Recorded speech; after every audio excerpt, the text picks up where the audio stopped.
घुड़सवारी। रात के गहरे अंधकार को चीरकर समुद्र की लहरों से निकल रहा है एक घोड़ा।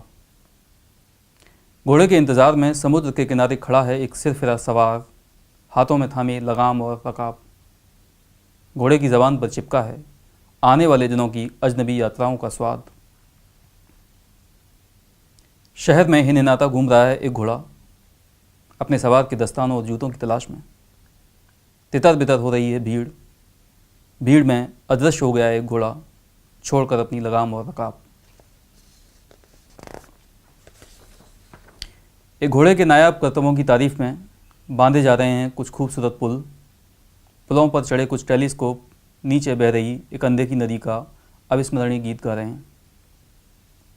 नदी की तलाश में वीरान मरुस्थलों से लौटा एक घोड़ा प्यासा ही लौट रहा है। उसकी आंखों में झूल रही है पुलों के नीचे चमक और शोध के अनंत में डूबी कंक्रीट की एक लंबी सड़क।